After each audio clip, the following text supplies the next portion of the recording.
What happens when love becomes work and when that labour becomes so overwhelming, so crushing, that the need for respite leads parents to outsource care of their children? It's this outsourcing that Thammika Songkaeo's Stamford Hospital explores. It's a novel that challenges romantic ideals and taboos around motherhood, and in doing so it tackles the interplay of wealth, social class, ethnicity and gender that dictate expectations around work and family. Welcome to the World Literature Podcast. My name's Ivan Stacey, and on this channel we discuss literature from around the world, delving into the places, people and ideas brought to life in fiction, drama and poetry.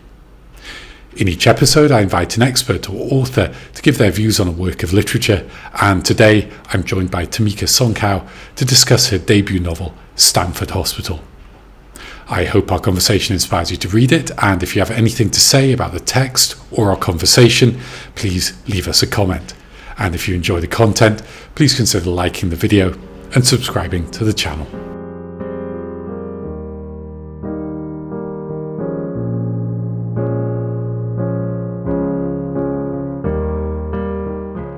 Thammika Songkaeo is of Thai origin but has lived and worked in a number of countries. She held a Catherine Bakeless Nason Scholarship at the University of Texas, Austin, and received a grant from the Smithsonian Freer Sackler Galleries, and her writing has been published in Ninth Letter and World Literature Today. In this episode we're talking about her debut novel, Stamford Hospital, which was published by Penguin this year, that's 2025. She's also a National Geographic explorer and is founder of Two Glasses, a company whose goal is to influence the way that people interact with the planet. It's a pleasure to welcome Thammika to the World Literature Podcast. Thammika, welcome to the World Literature Podcast. Great to have you on and to be talking about Stamford Hospital. Could you just begin by telling us a little bit about the book? What are the main ideas there? What goes on in it, and who might be interested in reading it? Sure. So Stamford Hospital is a book that was just published in April of 2025. So a relatively new book. Luckily, it's already gotten some traction, and I think that's because the themes really resonate with a lot of readers out there. And the themes involved in the book have to do with parenthood, specifically from the lens of motherhood. It also has to do with wifehood, even if I'm not totally sure that's a word, but I think it is at least a situation and a status many people find themselves in. And it also has to do with the lack of physical intimacy in a marriage. So the book follows a woman who has been in hospital for 3 days and 2 nights to deal with all the demons in her mind surrounding these situations and statuses that she finds herself in. It was launched just this April. So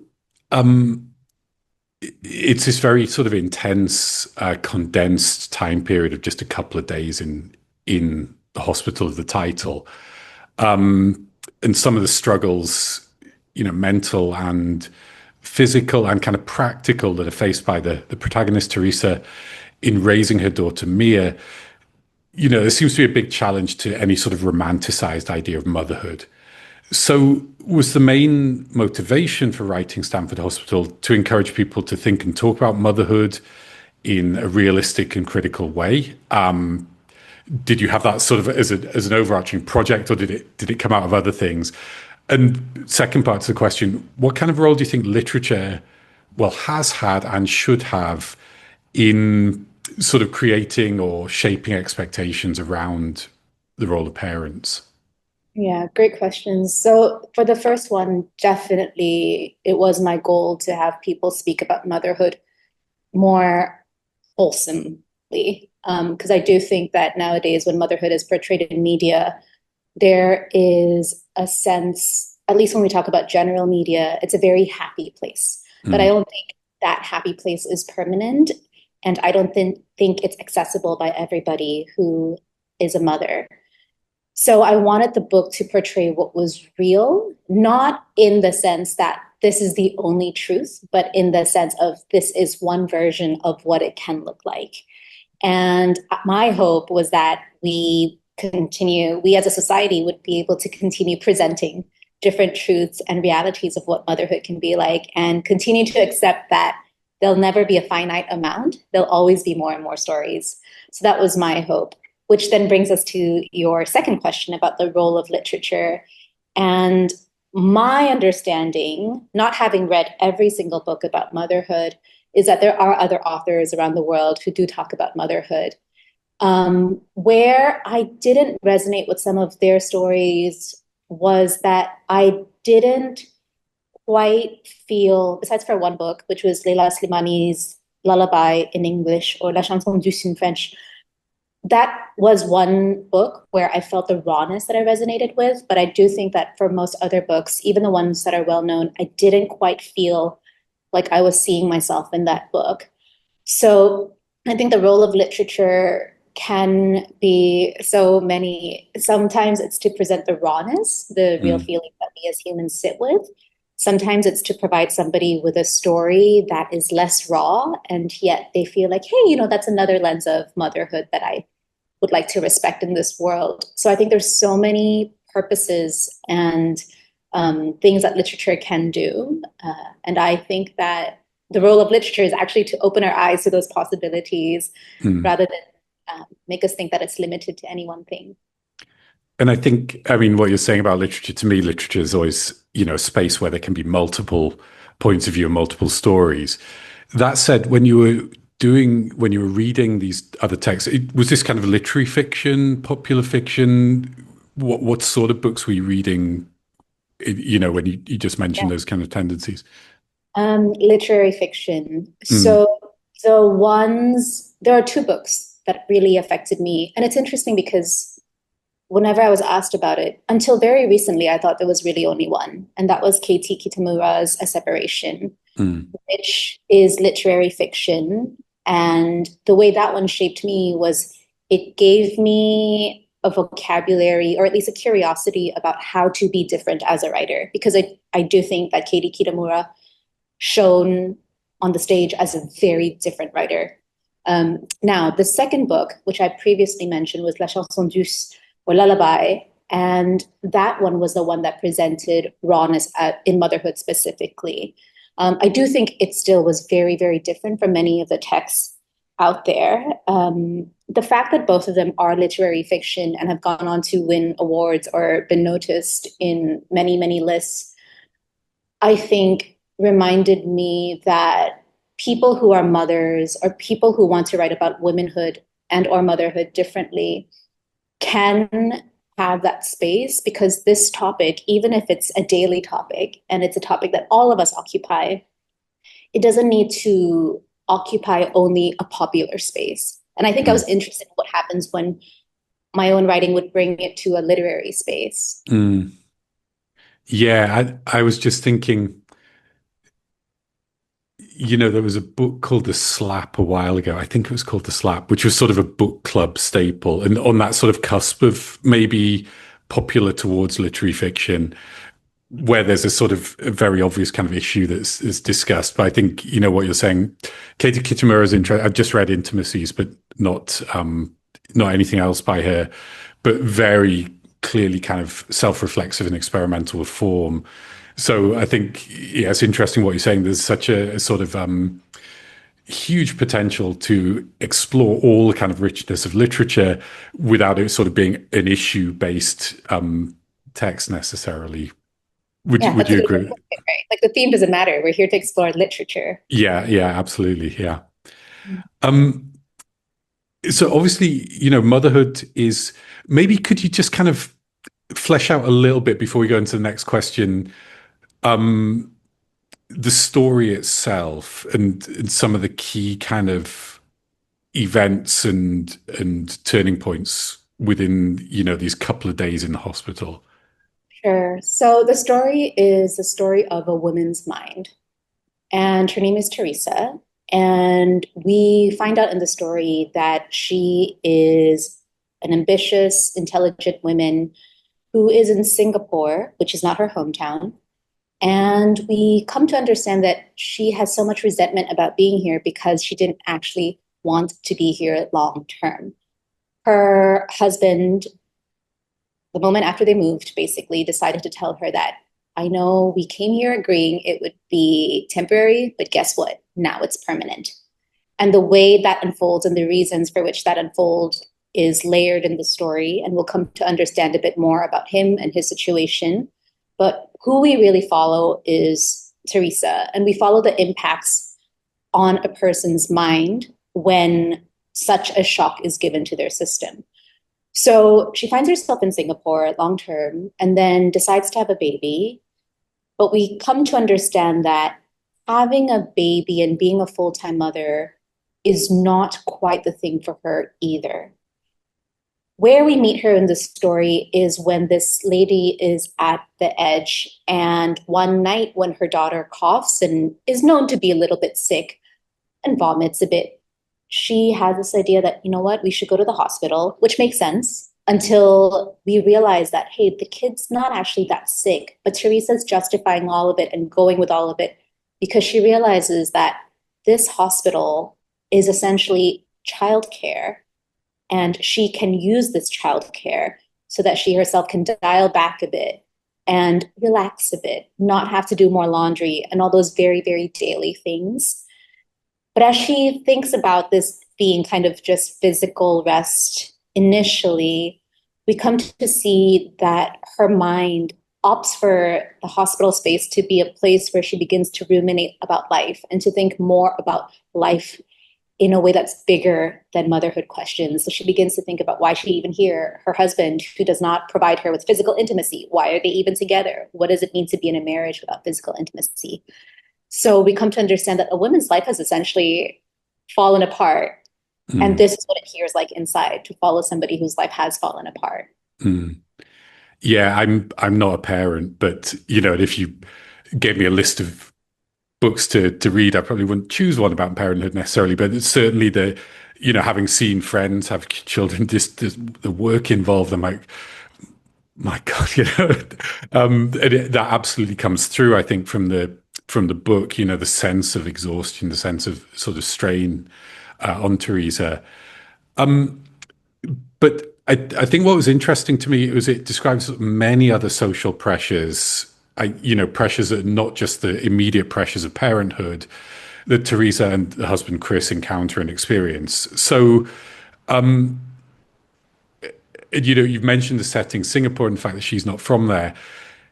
Very ambitious cosmopolitan protagonist. And we might be tempted to think that, this kind of cosmopolitan mobile lifestyle allows people to escape from these pressures, maybe from some of the expectations that people have of them. That's clearly not the case for these protagonists. So my question is, do you think people who move between cultures are maybe subject to a greater degree of pressure from social expectations because they're actually sort of plugging into more different cultures, more so than those who remain in one place, or does this just work differently? How do you see that? Yeah, that's a great question that I think links back to the idea of somebody being third culture. Mm, That's something that I think can get more room in literature. I think we have a lot of narratives about being um, children of immigrants or being a part of one community and growing up and seeing it from a different lens once you step outside. But I do think that one group of humans in the world that society doesn't quite understand yet are the mm, third culture people, which Teresa, the protagonist, is. And I think that even if she is highly cosmopolitan herself, the cosmopolitan setting of Singapore, if one wants to call it that, never quite works for her mm, because even in Singapore, there is an expectation that if you're Asian, you are this way. If you are Caucasian, you are this way. If you're something else, you are that way.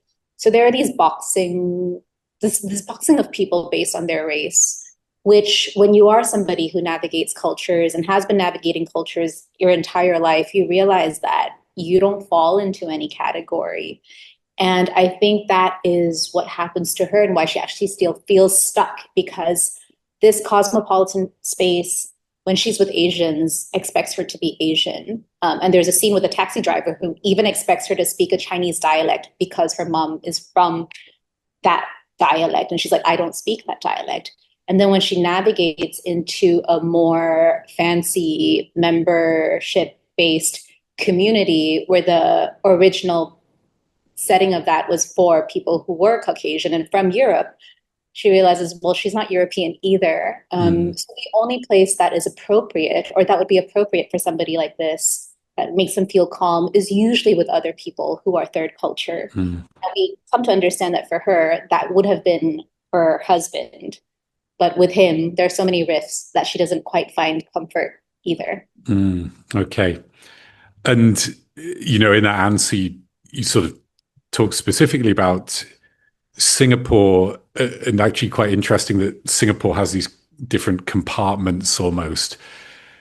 To what extent would you say that Stamford Hospital is a novel of and about Singapore? I think from your previous answer, you talked about it as a novel of Teresa's mind, and for sure that's where we are.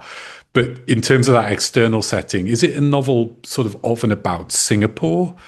Are the events and relationships that it describes really tied to Singapore specifically, or do you think that more of what the text describes actually can be found elsewhere and they're a bit more, if not universal, certainly we might find similar patterns, similar structures in different contexts?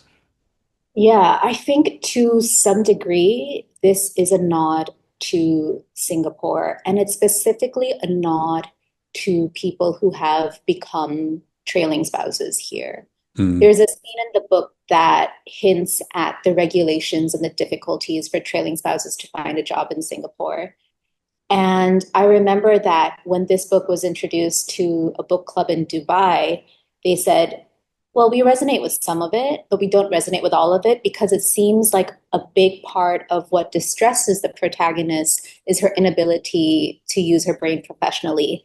In mm, Dubai, we don't experience that because we have the right to work, even if we are the trailing spouse. In Singapore, so many brilliant men and women, mostly women, are hovering around in this beautiful island and they want to, and they have the capacity to contribute to society professionally, but because of regulations, they can't. And that's not something that in Singapore we talk about a lot.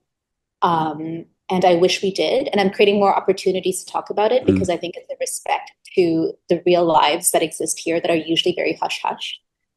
But I think to answer your question, it is a book about Singapore in that it presents this fact about Singapore that many people don't speak about and don't know of. mm. So, is it specific to visa regulations in Singapore, right? That it's difficult for trailing spouses. Is that a recognized term? I hadn't heard that before. You just The mentioned it. term Yeah. spouses? I do know of people who immediately know what that term means. And I myself didn't know that it was rare until Mm. recently. I thought everybody knew what a trailing spouse was. I'm trying to think about where I picked it up and I can't remember, but here, if you say it, people recognize it immediately because of the number of Right. trainings. I mean, as soon as you said it, it made absolute sense, and the image is quite sort of vivid but sad as well. Exactly. It's stupid and sad. Yeah. Um, is it interesting what you were saying about it not being talked about? Why do you think that is? Is it a sort of soft taboo in some way? Um, is there just a kind of acceptance of this? Why do you think it's not really addressed? Wow. I think there is shame attached to it, and there are Mm, many difficult emotions attached to it because to be the one who is a trailing spouse means that you are not the one working. mm, And I think that in the society, we still put such validation in people's professional identities.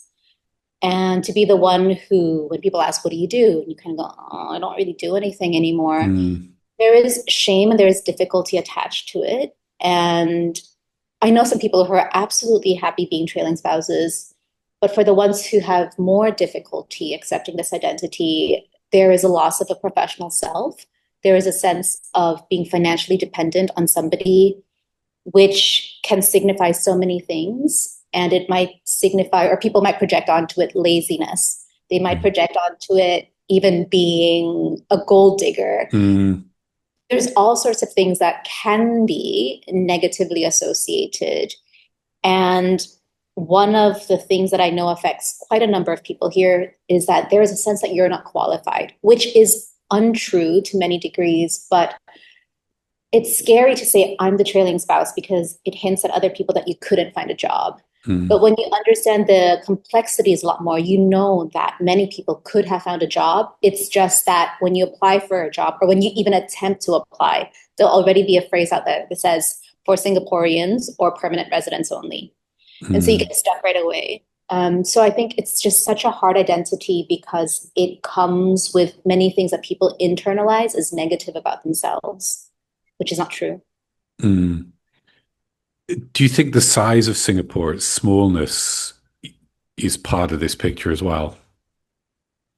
Good question. Yes, because on two levels, I think the first one is that if you're thinking from a government perspective, smallness is great because it allows you to control so many things. Mm, And you know that you can make regulations like this here, regulations like this there, and these are the effects it will have. You can plan because of smallness. mm, On a personal level, I think the smallness affects how people feel as the trailing spouse because communities are kept quite small and you see the same faces over and over again. And at some point, I think many human minds have made the choice to appear perfect because appearing perfect is a thing that allows for friendships to be formed.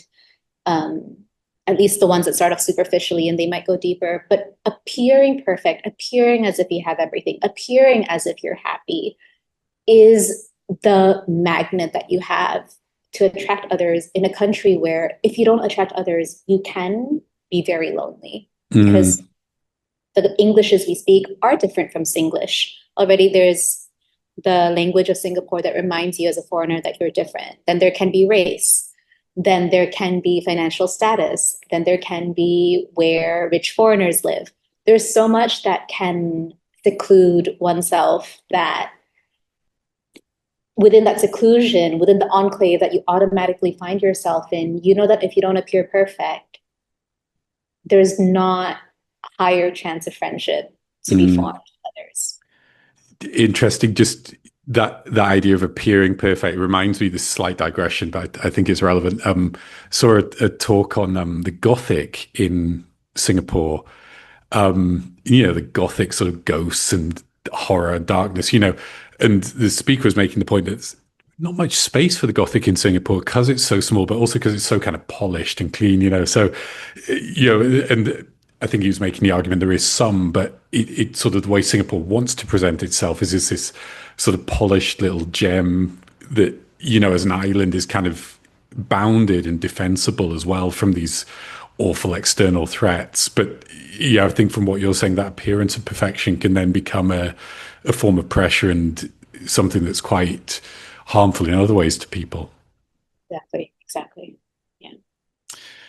Okay, I think now would be a good time for a break. So we will come back for part two. Please do join us for that. So thank you for your answers so far, and we'll talk more in just a moment.